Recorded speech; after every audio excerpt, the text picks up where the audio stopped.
Well, for one thing, I've seen Yiddish, the future of Yiddish lying in the hands of the Satmars. And without the Satmars, it's bleak.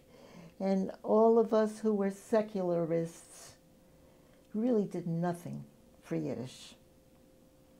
Now, in Century Village, we have hundreds of Satmars living there. And although I would hate to be separated in the shul, men from women, I would never go. I hear them speaking Yiddish to each other, and they speak Yiddish to their children, or when they come to visit the grandchildren. And I admire them for that.